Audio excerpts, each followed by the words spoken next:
When I turned around and pointed my flashlight back up the trail, there were two sets of footprints in the mud, mine and something else's, and the second set was already there when I arrived.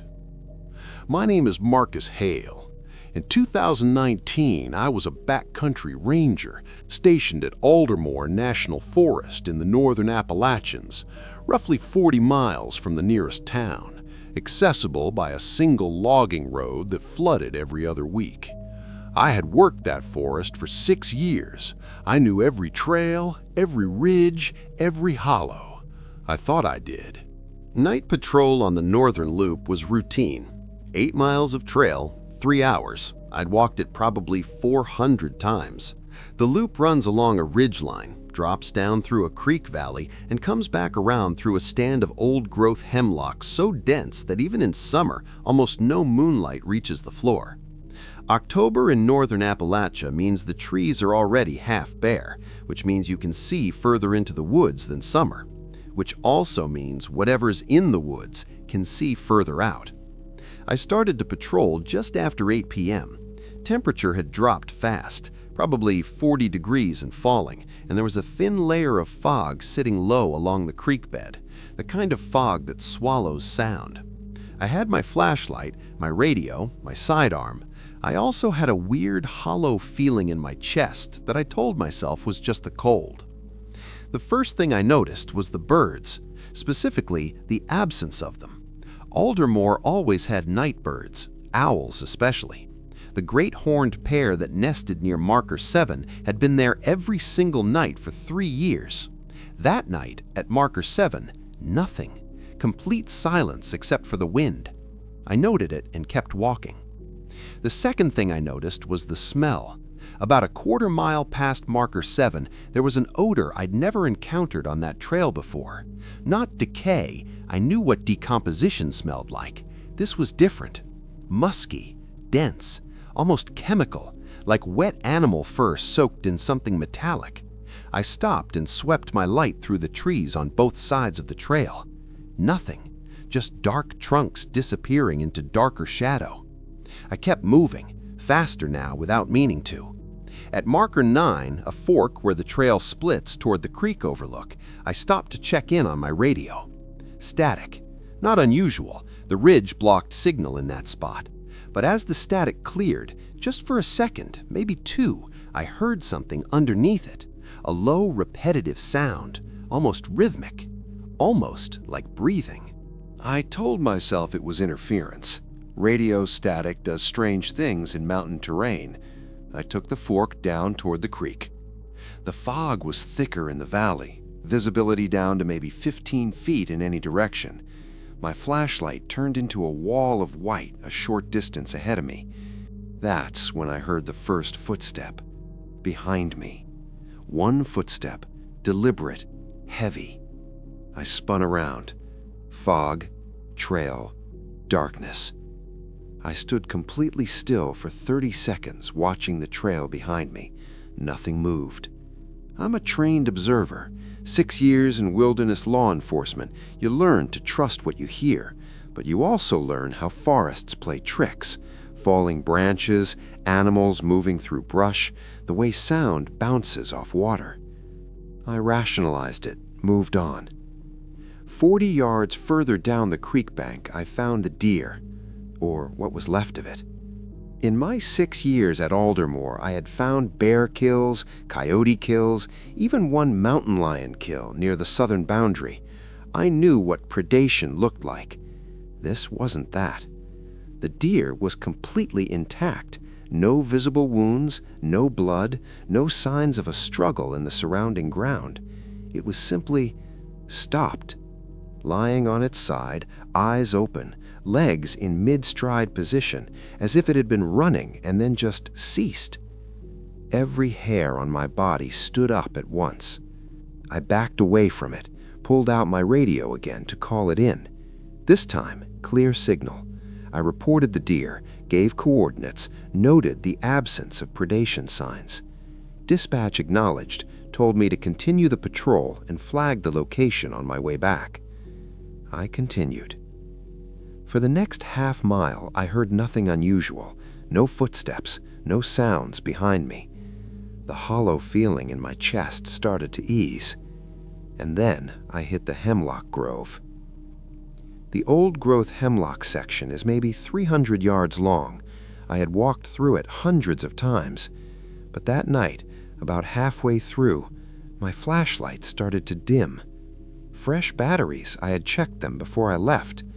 The beam narrowed, yellowed, and in the narrowing light, about 20 feet ahead of me on the trail, something moved. Not fast, not sudden, just a slow, lateral shift. Something large, low to the ground.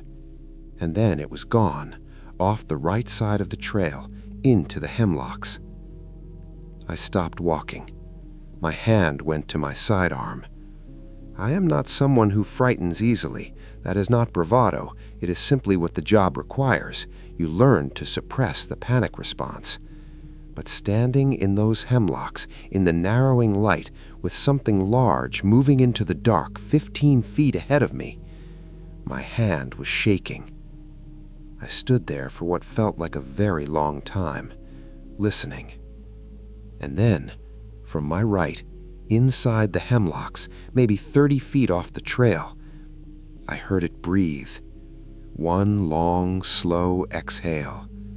And the smell hit me again, that same thick metallic musk, so strong this time it coated the back of my throat. I did not run. Every training instinct said the same thing. Don't run. Don't turn your back on an unknown animal. Back away slowly. Make yourself large. Keep your eyes forward. I began backing down the trail the way I had come, and that is when I heard it step onto the trail. Not a sound like a bear, not a sound like a deer, something with weight, real weight, the kind of weight that makes the ground register before your ears do. You feel it through your boots a half second before you hear it. One step, then another, following me.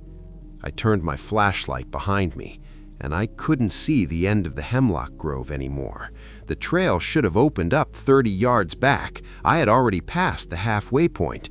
But the hemlocks just continued, stretching back further than they should have. I don't have an explanation for that. I still don't. I started moving faster. The footsteps behind me matched pace, not faster, not slower, matching me exactly, step for step. I sped up again, jogging now. The footsteps jogged, and then I ran. I don't know how long I ran. The hemlock grove finally ended, suddenly, without warning, and I was back on the open ridgeline trail, cold air, thin fog, and for a single breath, I thought I was clear. Then I looked down.